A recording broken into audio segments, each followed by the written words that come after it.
The 70-mile-wide asteroid known as Matilda is set to collide with Earth in exactly 3 weeks' time, and we'll be bringing you our countdown to the end of days, along with all your classic rock favorites.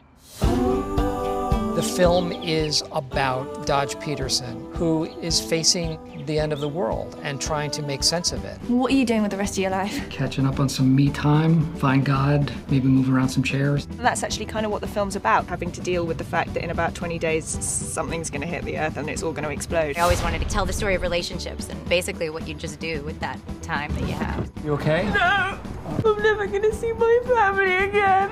Would you like to come in? I won't steal anything if you don't kill me.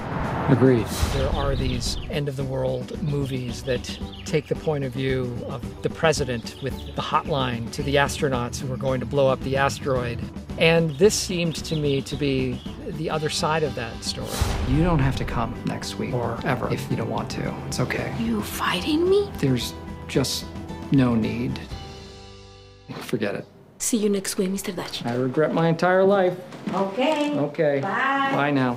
Everyone reacts to the news differently. Some people go crazy. Some people lose their minds. Everybody run! I can't even stop. Initially, Dodge doesn't deal with it. He continues to go into work. He sells insurance, ironically. I'm afraid the Armageddon package is extra, yes.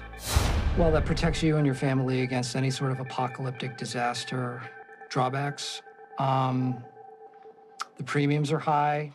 His ultimate decision is to reconnect with this lost love, and that's what he feels is going to fulfill him in these next couple of weeks of his life. Who's the girl? She the one that got away? Well, they all got away, but she was the first, yeah. Let's go find her. We need to go, right now. If you drive me to where I need to go, I can get you to your family. Dodge and Penny go on a road trip to visit his childhood sweetheart, and they meet up with a bunch of interesting people along the way. Hi, welcome to Frenzies, where everyone's your friend. I can't believe you guys are still open. And do you know what? It's his birthday today. Why didn't you tell me that? Happy birthday! Oh, God. Yeah, we should go. We should go. I've loved working with Steve. He is so funny, but he's not funny in a frightening way. You know how you can get kind of a bit scared of incredibly funny people? He's not like that at all. He's lovely. Apart from being a great actress and incredibly smart, Keira is just a fun, easy person to be with. How about things that we're not going to miss, like going to the dentist? Oh, Dr. Hoberman. Oh my God.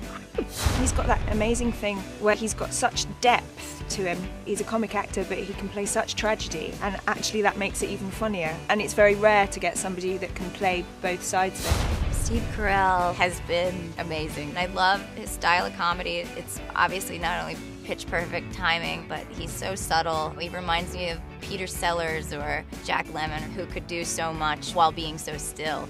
Every few days we have this new guest star. We've got Rob Corddry and Connie Britton and Derek Luke and Patton Oswalt. Single guys like us, I mean, we gotta grab this thing. We gotta, you know? No, I don't.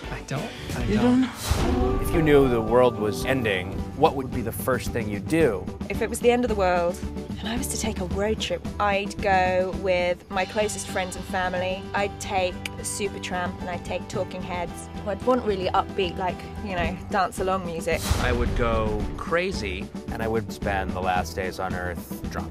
I would drive towards Elton John, because if I could just hear him sing Goodbye Yellow Brick Road while the meteor's approaching us, I don't think there's any better way to end the world. I would probably eat a lot of junk food. I'd start with Chinese food, segue into pizza, cupcakes, brownies. I do kind of a sweet, savory roller coaster, and that might take me through a couple of weeks until my doom. Is it good? As fun as a donut. You can't be serious. How fast are you going? 15 miles an hour over the speed limit. Given the... Couldn't you find it in your heart to give my friend here a fighting chance of being with the one he loves before we all reach our untimely conclusion? No.